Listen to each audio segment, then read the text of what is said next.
ஜனவரி 1 நாம் எதுக்கு நியூ இயரா கொண்டாடுறோம்? ஜனவரி 1 அப்போ பூமி சூரியனை சுற்றி வர பொசிஷன்ல எந்த இடத்துல இருக்கு? எப்போதுமே அந்த இடத்துல மட்டும்தான் இந்த புது வருடம் பறக்குதா? இதை நியமிச்சது யாரு? பல கேள்விகள் என்ன. திஸ் இஸ் சன்சைன் புது வருட மர்மங்கள். பூமி நம்ம சூரியனை சுற்றி வர 365.24 நாட்கள் எடுத்துக்கும். ஸோ அந்த 24 நாட்கள் 4 வருஷத்துக்கு ஆட் ஆகி எக்ஸ்ட்ரா ஒரு நாள் தான் பார்த்தீங்கன்னா நம்ம லீப் இயராக 4 வருஷத்துக்கு ஒரு வந்து கொண்டாடிட்டு இருக்கோம்.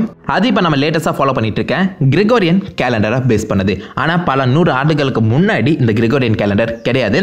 ஸோ ரோமன் கல்ச்சரில் வந்து பார்த்தீங்கன்னா வெறும் 10 மாதங்கள் தான் இருந்துச்சா, மார்ச்சில் ஆரம்பித்து டிசம்பர் வரைக்கும். அதனால தான் 7ஆம் மாதம் September, October, November and December, septa, octa, nova and deca அப்படின்னு சொல்கிறது அந்த 7, 8, 9, 10 குறிக்குது. அந்த பருவ காலங்கள் எப்போ வருங்கிற விஷயம் விவசாயிக்கு தெரிஞ்சிருந்தா மட்டும்தான் கரெக்டாக அதுக்கு முன்கூட்டியே விதைக்கவும் முடியும். இப்போ கூட நீங்கள் வந்து கிராமத்தை சைடு போனீங்கன்னா சூரியனை வச்சே டைம் சொல்லுவாங்க, நிலாவை வச்சு என்ன டேட்டுன்னு சொல்லி கரெக்டாக சொல்லுவாங்க. ஸோ அப்படி ஆரம்பிக்கப்பட்டது தான் கேலண்டர். ஸோ ஒவ்வொரு இடத்துக்கும் ஏற்ற மாதிரி அந்த கேலண்டர் பார்த்தீங்கன்னா மாறிக்கிட்டே இருந்துச்சு.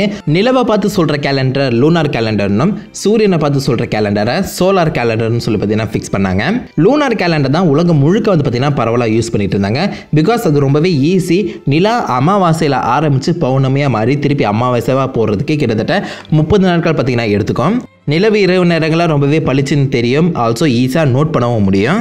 இந்த மாதிரி அமாவாசை இல்லைனா பௌர்ணமி இந்த கணக்குகளை தொடர்ந்து எடுக்க 30 நாட்களாக வந்து பார்த்தீங்கன்னா ஒரு வெயில் காலம் முடிஞ்சு அடுத்த வெயில் காலம் எப்போ வருதுங்கிற விஷயத்த அழகாக நோட் பண்ணி வச்சுருப்பாங்க. இதை தான் லூனார் கேலண்டர் அப்படின்னு சொல்லுவாங்க. ஸோ இந்த மாதிரி நிறைய பேர் வந்து பார்த்தீங்கன்னா ஃபாலோ பண்ணிட்டு இருக்கும்போது ரோம் மக்களோட முதல் அரசனான ராமுலஸும் இதை தான் பார்த்தீங்கன்னா நோட் பண்ணுறாரு. ஸோ இதை பார்த்தீங்கன்னா அந்த லூனார் கேலண்டரை பேஸ் பண்ணி ஒரு வருஷத்தில் 10 மாதங்கள் இருக்குதுன்னு சொல்லி பார்த்தீங்கன்னா ஃபிக்ஸ் பண்ணுறாரு. ராமுலஸோட கேலண்டர் படி மார்ச்சில் ஆரம்பித்து டிசம்பரில் அவங்களோட மாதங்கள் பார்த்தீங்கன்னா முடிவடையுது. ஸோ 2 மாதங்கள் விடுபட்டு மொத்தம் 304 நாட்கள் மட்டுமே வந்து பார்த்தீங்கன்னா இந்த 10 மாத கேப்பில் வந்து அடைப்படுது. அதே மாதிரி நிறைய பேருக்கு இன்னொரு டவுட்டும் இருந்திருக்கும். செப்டானா 7, ஆக்டானா 8, நவா 9 அண்ட் டெக்கானா 10. பட் நம்மளுக்கு அக்டோபர் வந்து 10ஆம் மாதத்தில் இருக்குன்னு சொல்லி ஒரு டவுட் வந்திருக்கலாம். ஸோ இதுக்கு முன்னாடி 10 மாதங்கள் தான் இருந்திருக்கு. அந்த 10 மாதங்களில் நீங்கள் வந்து கரெக்டாக பேர் படித்து பார்த்தீங்கன்னா செப்டில் 7ஆம் மாதமும், ஆக்டில் 8ஆம் மாதமும், நவம்பரில் 9th, டெக்கால 10 மாதம் வந்து பார்த்தீங்கன்னா கரெக்டாக சிங்க் ஆயிருக்கும். இதை 30, 31, 30 சொல்லி பார்த்தீங்கன்னா ஈவனாக பிரிச்சிருந்தாங்க. பட் இப்படி இருக்க கேப்பில் அந்த மீதம் இருக்க 61 நாட்கள் பார்த்தீங்கன்னா விடுபட ஆரம்பிச்சுது. இதை நிறைய பேர் ஆக்சுவலாக கண்டுக்கவும் இல்லை. ஏன்னா அந்த 61 நாட்கள் வந்து பார்த்தீங்கன்னா வின்டர் சீசனில் எந்த ஒரு அக்ரிகல்ச்சரும் வந்து பார்த்தீங்கன்னா பெருசாக நம்ம ரோமன் மக்கள் வந்து பண்ண மாட்டாங்க. ஸோ அவங்கள பொறுத்த வரைக்கும் அந்த நாட்கள் தேவையில்லாத நாட்கள், ஃப்ரீயான நாட்கள். இப்படி போயிட்டு இருக்கும்போது அடுத்த வந்த கிங்கான நூமா வந்து பார்த்தீங்கன்னா 61 நாட்களை நம்ம எதுக்கு வேஸ்ட்டாக விடணும், அதுக்கு ஒரு பெயர் வந்து கொடுப்போம்னு சொல்லி ஜனவரியஸ் அண்ட் ஃபெப்ரவரியஸ் அப்படின்னு சொல்லி. ஸோ அவரை பொறுத்த வரைக்கும் ஃபெப்ரவரி தான் அந்த வருஷத்தோட கடைசி மாதம். அது மட்டும் இல்லாமல் ரோமன் மக்களுக்கு இந்த ஈவன் நம்பர்ஸை பார்த்தா பார்த்தீங்கன்னா கொஞ்சம் பயம். அது வந்து கெட்டதை தான் நம்மளுக்கு வந்து கொண்டு வரும்னு சொல்லி பயப்படுவாங்க. அதனால ஈவனாக இருக்க அந்த 30 நாட்கள் கொண்ட மாதங்களை வந்து பார்த்தீங்கன்னா 29 வந்து மாத்துறாரு.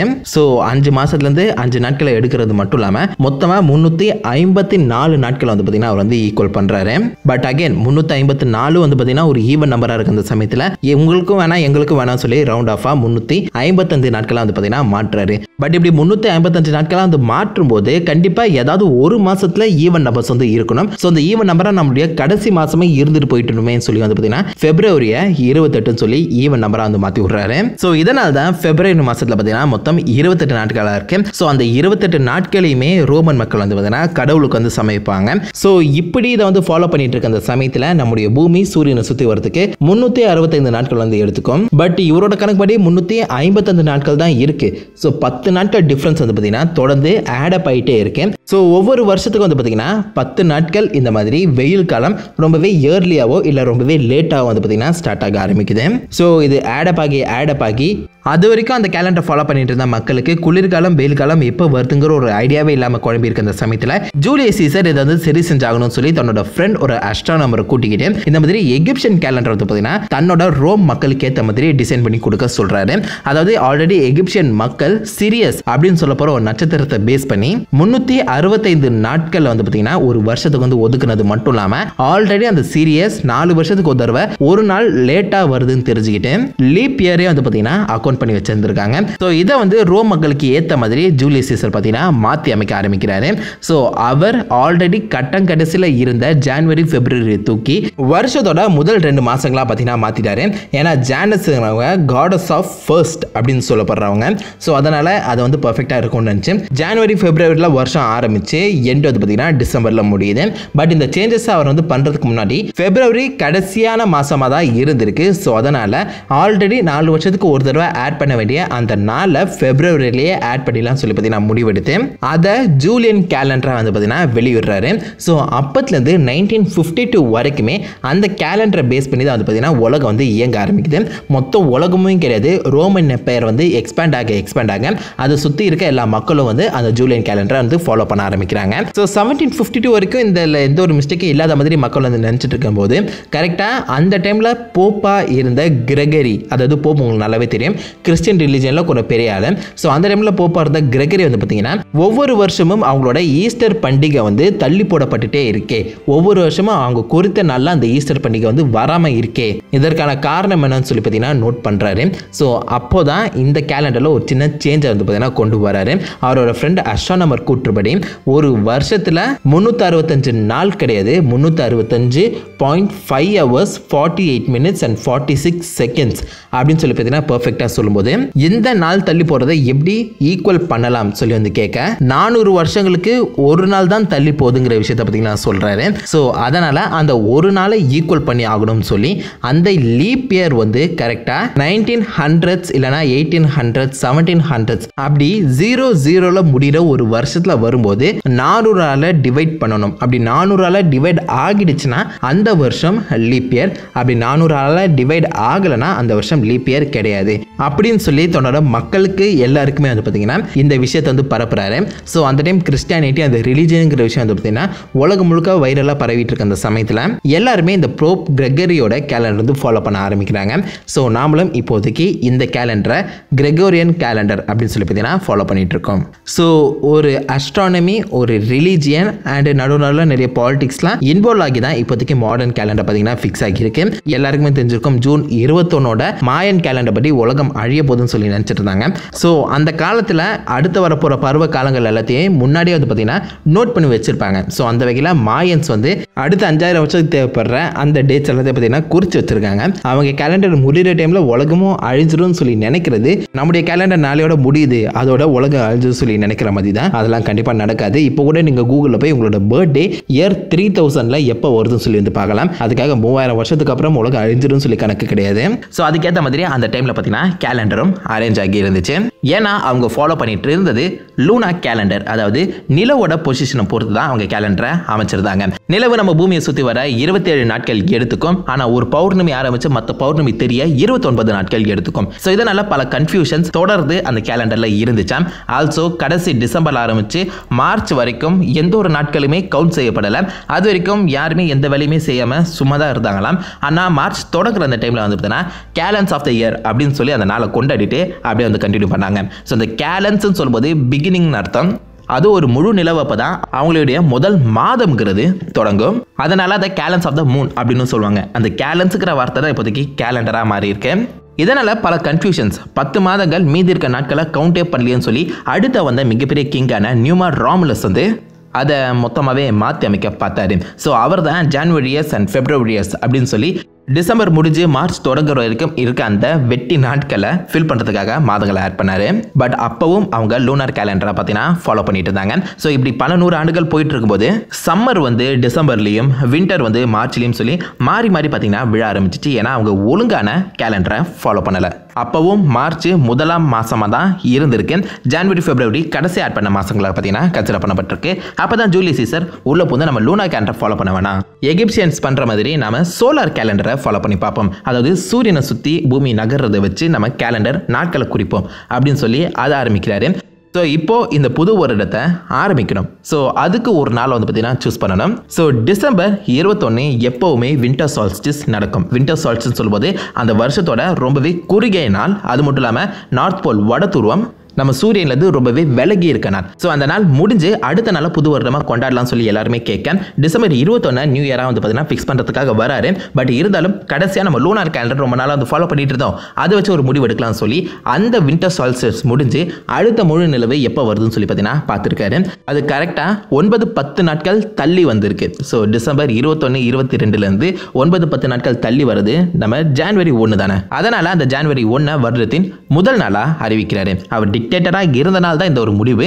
அந்த டைமில் மக்கள் எடுக்கிற முடிவே ஃபைனலாக இருந்தது அப்படின்னு சொல்லி அவர் வந்து சூஸ் பண்ணி இருந்தார்னா டிசம்பர் 21-22 தான் நம்மளுடைய வருட பிறப்பாக இருந்திருக்கும். அப்போ இந்த நிலா கரெக்டாக 10 நாட்கள் தள்ளி தோணுது நமக்கு லக்கா போயிடுச்சு. வருஷத்தோட முதல் நாள் ஜனவரி 1 கொண்டாடிட்டு இருக்கோம். அது மட்டும் இல்லாமல் போப் கிரிகரி உள்ள போது அதில் சில ஆல்ட்ரேஷன் பண்ணி இப்போதைக்கு நம்ம ஃபைனலாக போப் கிரிகரியோட அந்த கிரிகோரியன் கேலண்டரை தான் பார்த்தீங்கன்னா ஃபாலோ பண்ணிட்டு இருக்கோம். சரி, இதெல்லாமே பூமியில் நடந்தது. ஆனால் விண்வெளியில் அந்த டைமில் ஜனவரி 1 பூமி எங்கே இருக்கும்? இது கோயின்சிடன்ஸான்னு தெரியல. வின்டர் சால்ஸ்டிஸ் முடிஞ்சு அந்த குறைவான நாள் முடிஞ்சு 10 நாட்கள் கழிச்சு கரெக்டாக பூமி வந்து பார்த்தீங்கன்னா சூரியனுக்கு மிக பக்கத்தில் இருக்கும். 1470 லட்சம் கிலோமீட்டர் கிட்ட. ஏன்னா பூமியோட அந்த சுற்றுவட்ட பாதை சரியான வட்டம் கிடையாது, ஒரு எலிப்டிக்கல், ஒரு நீள்வட்டம். ஸோ பூமி சூரியனுக்கு பக்கத்தில் இருக்கிறத ஃபெரிலியனும் பூமியை விட்டு தொலைவாக இருக்கிறத அஃபீலியனும் சொல்லுவாங்க. அப்படி இப்போதைக்கு பூமி பக்கத்தில் இருக்கு. ஜூலியஸ் சீசர் அன்னைக்கு எடுத்த முடிவு இப்போதைக்கு அந்த ஜனவரி ஃபெரிலியனோட சிங்க் ஆகியிருக்கு. அண்ட் வருடம் இந்த மாதிரி தொடர்ந்து நடக்கும். அண்ட் பல கல்ச்சர், முக்கியமாக நம்ம தமிழ் கல்ச்சர், சைனீஸ் எல்லாமே வந்து பார்த்தீங்கன்னா வித்தியாசமான நியூ இயர்ஸ் வந்து வச்சிருப்பாங்க. சைனீஸ் லூனார் கேலண்டரை ஸ்டில் ஃபாலோ பண்ணிட்டு இருக்காங்க. அவங்களுடைய நியூ இயர் பிப்ரவரி மாதமும். அண்ட் தமிழ்நாட்டில் லூனி சோலார் கேலண்டர், அதாவது நிலவையும் சூரியனையும் வச்சு சேர்த்து ஒரு கேலண்டரை ஃபாலோ பண்ணிட்டு இருக்கோம். ஸோ அதனால நம்முடைய நியூ இயர் எப்போதுமே ஏப்ரல் 14 பார்த்தீங்கன்னா வரும். ஏப்ரல் 14 என்ன நடக்குது? நம்ம மோஸ்ட்லி இந்த ராசிகளை வச்சு வந்து பார்த்தீங்கன்னா அந்த நட்சத்திரங்களை பார்த்து அதை மூலியமாக கேலண்டரை ஃபாலோ பண்ணிட்டு இருப்போம். ஸோ அந்த வகையில் சூரியன் நம்ம ராசி பலன்களிலே முதல் ராசியான மேஷ ராசி, அந்த கான்ஸ்டலேஷன், அந்த ஒரு கூட்டமைப்பை, நட்சத்திர கூட்டமைப்பை ஏப்ரல் 14 தான் கடந்து போகும்.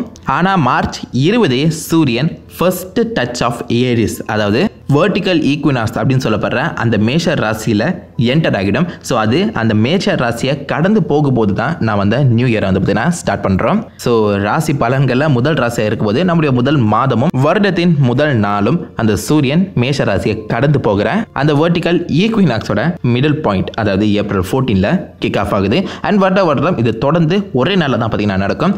ஸோ எல்லா நாளும் நம்மளுக்கு ஏப்ரல் 14, தமிழர்களுக்கு ஏப்ரல் 14 தான் பார்த்தீங்கன்னா வருட பிறப்பு.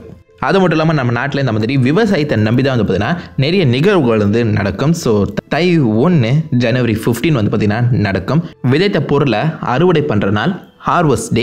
அதுவே ஏப்ரல் 14 அப்போ புது வருடம் கிக் ஆஃப் ஆகிற மாதிரி வசந்த காலமும் ஆரம்பிக்கும். அது மட்டும் இல்லாமல் நம்ம சோலார், சூரியனை பேஸ் பண்ணி கேலண்டர் மட்டும் இல்லாமல் லூனார் கேலண்டர் ரெண்டுத்தையுமே ஒன்றா சேர்த்து லூனி சோலார் கேலண்டரை வந்து பார்த்தீங்கன்னா ஃபாலோ பண்ணிட்டு இருக்கோம். ஸோ கண்டிப்பாக கிரிகோரியன் கேலண்டரை விட நம்ம கேலண்டர் ரொம்பவே வித்தியாசப்படும் அண்ட் சம்டைம் ரொம்பவே அக்யூரேட்டாகவும் இருக்கும் அப்படின்னு சொல்லி பார்த்தீங்கன்னா மென்ஷன் செஞ்சுருக்காங்க. பல 100 ஆண்டுகள் முன்னாடி பல பேர் எடுத்த முடிவுகளால் தான் பார்த்தீங்கன்னா ஜனவரி 1 இப்போதைக்கு புது வருடமாக கன்சிடர் பண்ணப்படுது. நம்ம எர்த் ஃபெரிஃபீலியனை காமன் பாயிண்டாக எடுத்து அந்த புது வருடத்தை முடிவு பண்ணுறோம். ஆனால் உண்மையில சொல்லும் போது புது வருடம்ங்கிறது எல்லாருடைய பிறந்த நாளை பேஸ் பண்ணி தான் இருக்கு. நீங்கள் எப்போ இந்த பூமிக்கு வந்து பிறக்கிறீங்களோ அந்த டைமில் அந்த பூமி எந்த பொசிஷனில் இருக்கோ அந்த பொசிஷனுக்கு ஒரு சுற்றி வரும்போது தான் உங்களுடைய அடுத்த பிறந்த நாள் வந்து வருது. ஸோ அப்படி பார்க்கும்போது ஒவ்வொருத்தருக்கும் வித்தியாசமான வருட பிறப்பு இருக்க தானே செய்யுது. எல்லாருமே ஜனவரி 1 வந்து பிறக்கிறது இல்லையே. ஸோ அப்படி இருந்தும் நாம காமனாக ஒரு பாயிண்டை சூஸ் பண்ணி அந்த நாளில் ஒற்றுமையாக இதுதான் வருட பிறப்புன்னு சொல்லி பார்த்தீங்கன்னா கொண்டாடிட்டு இருக்கோம். ஒற்றுமையாக இருந்தால் கொண்டாட்டம் கண்டிப்பாக இருக்க தானே செய்யும். ஆனால் பூமிக்கு வெளியில் 6 மிகப்பெரிய விஷயங்கள் எப்போதுமே ஒரே கான்ஸ்டன்ட்டாக வந்து பார்த்தீங்கன்னா நடந்துட்டு இருக்கும். ஸோ அந்த 6 விஷயங்கள் என்னென்ன, பூமிக்கு வெளியில் எல்லா வருஷமும் தொடர்ந்து நடக்கிற அந்த நிகழ்வுகள் என்னென்ன. பழங்காலத்தில் லூனார் கேலண்டர்னு ஆரம்பித்து நிலாவை வச்சு தான் வந்து பார்த்தீங்கன்னா நாட்களை கணக்குனாங்க. அதுக்கப்புறம் தான் சோலார் கேலண்டர் மாதிரி இப்போதைக்கு லூனி சோலார் கேலண்டர் சொல்லி நிறைய மாற்றங்கள் இருந்தாலும் நிலவு அப்போதுலேருந்து இப்போ வரைக்கும் நம்மளுக்கு ஒரு மிகப்பெரிய துணையாகவே இருக்குன்னு சொல்லலாம். அதனால தான் என்னமோ நீங்கள் நிலவோட ஒரு முகத்தை மட்டுமே பார்க்குறீங்க, நிலவு உங்களை தாண்டி முகத்தை திருப்பவே மாட்டேங்குது. அந்த நிலவு பூமி மேலே ஏற்படுத்துகிற அந்த ஒரு ஃபோர்ஸை தான் வந்து பார்த்தீங்கன்னா tidal force or tidal attraction அப்படின்னு சொல்லுவாங்க. ஸோ இந்த டைடல் அட்ராக்ஷன் நம்ம பூமியில் இருக்க நிறைய உயர் அலைகளையும் தாழ்வான அலைகளையும் பார்த்தீங்கன்னா தொடர்ந்து மாற்றிக்கிட்டே தான் இருக்கேன். ஸோ இப்படி மாற்றிட்டு இருக்க அந்த நிலவு எப்போதுமே நம்ம பூமி கூடவே இருந்துருமா? கண்டிப்பாக இருக்க போகிறதில்ல. ஒவ்வொரு வருஷமும் அந்த டைடல் அட்ராக்ஷன் ஆர் அந்த டைடல் ஃபோர்ஸ் நிலவை கிட்டத்தட்ட 3.8 சென்டிமீட்டர் விலக்கிக்கிட்டே போகுது. அதாவது நிலவு நம்ம பூமியிலிருந்து 3.8 சென்டிமீட்டர் ஒவ்வொரு வருஷமும் விலகிக்கிட்டே இருக்கு. அந்த வகையில் போன வருஷமும் பூமியை விட்டு நிலவு கிட்டத்தட்ட 3.8 சென்டிமீட்டர் பார்த்தீங்கன்னா விலகி இருக்கு. இது இன்னும் பல கோடி ஆண்டுகளுக்கு பார்த்தீங்கன்னா நடக்கும். அண்ட் கண்டிப்பாக ஒரு கட்டத்தில் நிலவு நம்ம பூமியை விட்டு கம்ப்ளீட்டாக பிரிஞ்சிடும். எப்போ பிரிய போகிறதுன்னு தெரியல. ஆனால் பிரிகிற வரைக்கும் கண்டிப்பாக அதோடைய அழகை நம்ம ரசிக்க கற்றுப்போம். எப்படி நம்ம நிலவு பூமியை விட்டு விலக ஆரம்பிக்குதோ அதே மாதிரி பூமியும் சூரியனோடு ஒரு வருஷத்துக்கு கிட்டத்தட்ட 1.5 சென்டிமீட்டர் பார்த்தீங்கன்னா விலக ஆரம்பிக்குது. இதற்கான காரணம் சூரியன் அதோடைய நிறைய ஒரு வருஷத்துக்கு கிட்டத்தட்ட 175 ட்ரில்லியன் டன்ஸ் வந்து பார்த்தீங்கன்னா இழக்குது. ஸோ அதை நான் வந்து ஒரு செகண்டுக்கு சொல்லணும்னா 15 லட்சம் டன் மெட்டீரியல்ஸ் வந்து பார்த்தீங்கன்னா இந்த பக்கம் சூரியன் ஒரு மணி நேரத்துக்கு ஒரு செகண்டுக்கு இறக்குது. அதாவது சூரியன் அதுக்குள்ள இருக்க அந்த மாஸ் அதோடைய நிறைய அளவில் 1.5 மில்லியன் டன் 15 லட்சம் டன்ஸ் மெட்டீரியல்ஸை தொடர்ந்து இழந்துக்கிட்டே தான் இருக்கு.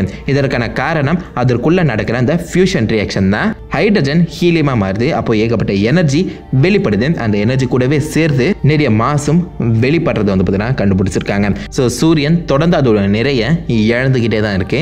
அதுக்குள்ள இருக்க அந்த எரிபொருள் தீர்ந்துக்கிட்டே தான் இருக்கு. ஸோ இப்படி தீர இந்த பக்கம் அது நம்ம கிரகங்கள் மேல இருக்க அந்த பிடிப்பை கொஞ்சம் கொஞ்சமா இழந்துகிட்டே இருக்கு அப்படின்னு சொல்லலாம். பூமியும் சூரியனோட்டு கிட்டத்தட்ட ஒரு வருஷத்துக்கு 1.5 சென்டிமீட்டர் பார்த்தீங்கன்னா விலகிட்டு இருக்கு. ஆனா கவலை வேண்டாம், கடைசி வரைக்கும் நம்ம சூரியனை விட்டு விலக மாட்டோம். சூரியனோட ஈர்ப்பு அந்த அளவுக்கு ரொம்பவே ஸ்ட்ராங் ஆனது.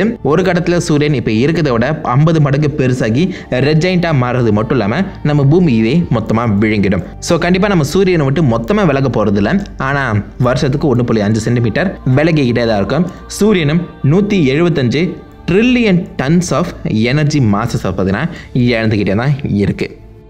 நம்ம சூரிய குடும்பத்தை தாண்டி வெளியில் வரும்போது பால்வழி பேரடையில் இருப்போம். இது பால்வழி பேரடை தனியாலாம் இல்லை, அது கூடவே நிறைய வித்தியாசமான பேரடைகள் இருக்கு. Local group. ஸோ அந்த லோக்கல் குரூப்பில் மிகப்பெரிய ஆள் கண்டிப்பாக ஆண்ட்ரோமேடா தான். ஸோ பூமியிலிருந்து ஆக்சுவலாக உங்களால் ஆண்ட்ரோமேடாவை வெறும் கண்களாலேயே பார்க்க முடியும். லைட் பொல்யூஷன் இல்லாத ஒரு இடத்துக்கு நீங்கள் போனீங்கன்னா. ஸோ இந்த மாதிரி இருக்க ஆண்ட்ரோமேடா ரொம்பவே தொலைவில் இருக்கு. கிட்டத்தட்ட 2.5 மில்லியன் லைட் இயர்ஸ் தள்ளி பார்த்தீங்கன்னா இருக்கு. அவ்வளோ தொலைவில் இருக்க ஆண்ட்ரோமேடாவை இந்த பூமியில இருந்து பார்த்தீங்கன்னா தெளிவாக பார்த்து எக்ஸ்ப்ளோர் பண்ண முடியாது. அந்த ஒரு காரணத்துக்காக தான் என்னமோ ஆண்ட்ரோமேடா நம்மளை நோக்கி வந்துட்டு இருக்கு. அண்ட் டோன்ட் வரி, நாமளும் ஆண்ட்ரோமேடாவை நோக்கி போய்கிட்டே தான் இருக்கும். இதற்கு காரணம் என்னன்னு தெளிவாக சொல்லப்படலை. ஏன்னா நம்ம மொத்த அண்டமுமே எக்ஸ்பேண்ட் ஆகிட்டு இருக்கு. ஸோ டெக்னிக்கலாக ஆண்ட்ரோமேடாவும் எக்ஸ்பேண்ட் ஆகணும். ஆனால் அந்த கிராவிடேஷனல் ஃபோர்ஸ் இப்போதைக்கு ரொம்பவே அதிகமாக இருக்குது. அந்த சமயத்தில் ஆண்ட்ரோமேடா நம்மளை நோக்கி வந்துக்கிட்டே இருக்கு. ஒரு செகண்டுக்கு கிட்டத்தட்ட 110 கிலோமீட்டர், அப்படின்னா ஒரு மணி நேரத்துக்கு 4 லட்சம் km/h வேகத்தில் வந்து பார்த்திங்கன்னா இப்போதைக்கு ஆண்ட்ரோமேடா மில்கி வே, அதாவது நம்ம பால்வழி அண்டத்தை நோக்கி வந்துட்டு இருக்கேன். அண்ட் ஒரு கட்டத்தில் 2 பேரடைகளும் ஒன்றோடு ஒன்று மோதி அதிகமான நட்சத்திரங்களை பகிர்ந்துக்கிறது மட்டும் இல்லாமல் ஒரு மிகப்பெரிய பேரடை ஒன்று சேர்ந்த பேரடையை வந்து பார்த்தீங்கன்னா உண்டாக்குமாம். ஸோ இதற்கு இப்போதைக்கு வச்சிருக்க பேர் மில்க்ட்ரோமேடா. எனக்கு என்னமோ அந்த பேர் பிடிக்கல. ஆனால் 400 கோடி வருஷங்கள் கழிச்சு கண்டிப்பாக ஒரு நல்ல பேர் யாராவது ஒருத்தங்க வைக்க தானே போகிறாங்க. ஆனால் அந்த மோதல் நீங்கள் நினைக்கிற அளவுக்கு மிக பிரம்மாண்டமாகவோ மிக கலவரத்தோடவோ வந்து பார்த்தீங்கன்னா இருக்காது. ஏன்னா இது என்னதான் பார்க்கறதுக்கு பக்கத்தில் இருந்தாலும் உண்மையிலே ரொம்ப ரொம்ப தொலைவில் எல்லா நட்சத்திரங்களும் எல்லா கிரகங்களும் இருக்கு.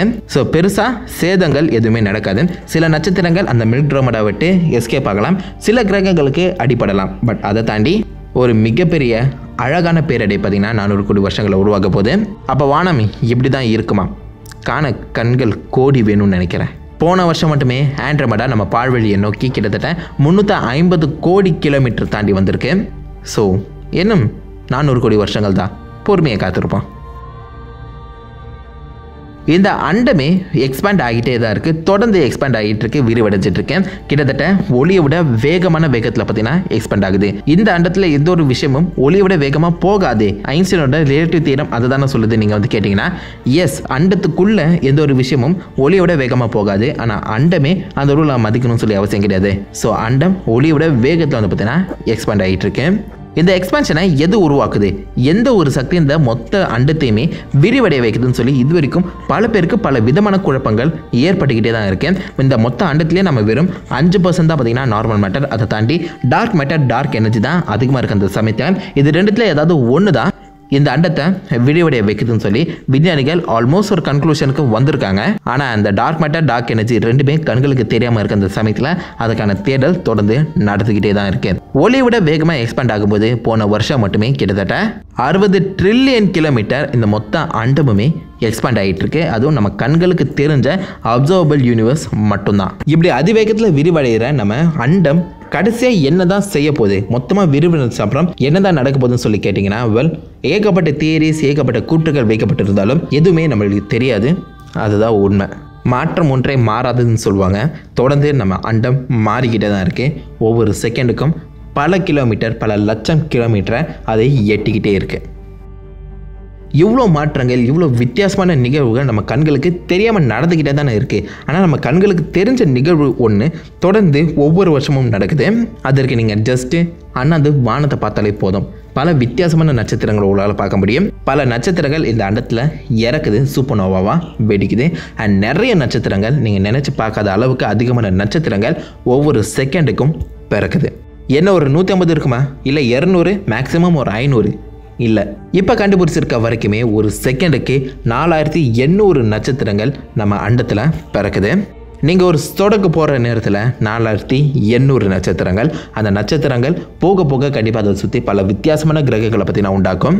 அப்படி ஒரு செகண்டுக்கு 4800 நட்சத்திரங்கள்னா ஒரு வருஷத்துக்கு கிட்டத்தட்ட 1500 கோடி நட்சத்திரங்கள் பார்த்திங்கன்னா இந்த அண்டத்தில் பிறக்குது. அதுவும் நம்ம பால்வெளி அண்டத்தை ஒரு எக்ஸாம்பிளாக எடுத்து பார்க்கும்போது இதை தாண்டி ஆண்ட்ரோமெடால வித்தியாசமான ரேட்டில் கூட பார்த்திங்கன்னா அந்த நட்சத்திரங்கள் பிறக்கலாம். ஸோ இப்படி பார்க்க ஆவரேஜாக நம்ம பால்வெளி அண்டத்தை ஆவரேஜாக எடுத்து பார்க்கும்போது ஒரு வருஷத்துக்கு மட்டுமே 1500 கோடி நட்சத்திரங்கள் போன வருஷம் மட்டுமே. நட்சத்திரங்கள் கிரகங்கள் கோடி கணக்கில் லட்சம் கோடி கணக்கில் இருக்கும்போது இந்த அண்டத்தில் நம்ம தனியாக தான் இருக்கிறோம் அப்படிங்கிற ஒரு எண்ணம் நமக்கு ஆச்சரியத்தை மட்டும் இல்லை பயத்தையும் ஏற்படுத்த தானே செய்யுது. 5 மிகப்பெரிய பிரம்மாண்டமான நிகழ்வுகள் இயற்கையாகவே வந்து பார்த்திங்கன்னா நடக்குது. ஆனால் நம்ம செயற்கையாகவும் ஒரு நிகழ்வை வருஷம் தொடர்ந்து நடந்துக்கிட்டே தான் இருக்கோம். விண்வெளியில் நம்ம பூமியை சுற்றியே இப்படி இருந்த பூமியை நாம் எப்படி மாற்றிட்டோம். ஸோ போன வருஷம் மட்டுமே கிட்டத்தட்ட 10 லட்சத்திற்கும் அதிகமான விண்வெளி குப்பைகளை வந்து பார்த்திங்கன்னா இருக்கிறதா வந்து கண்டுபிடிச்சிருக்காங்க. 1 சென்டிமீட்டருக்கும் கீழே 14,000க்கும் அதிகமான குப்பைகள் துகள்கள் நம்ம பூமியை வந்து பார்த்திங்கன்னா சுற்றி வளம் வந்துட்டுருக்கு. 10 சென்டிமீட்டருக்கும் அதிகமாக. ஸோ இந்த மாதிரி பல வித்தியாசமான பல டிசைனில் வந்து பார்த்திங்கன்னா குப்பைகள் நம்ம பூமியை சுற்றி வளம் வந்துக்கிட்டே தான் இருக்குது. அண்ட் வருடம் இந்த நம்பர் வந்து குறையிற மாதிரியே தெரியல, அதிகம் ஆகிக்கிட்டே போய்கிட்டே இருக்குது. இந்த மாதிரி 6 மிகப்பெரிய மாறுதல்கள் பூமியை தாண்டி இருக்க அந்த விண்வெளியில் தொடர்ந்து ஒவ்வொரு வருஷமும் பார்த்திங்கன்னா நடக்குது. ஒவ்வொரு வருஷமும் மாற்றம் ஒன்றே மாறாததுன்னு சொல்லுவாங்க. உண்மைதானே? This is Unsigned, signing off.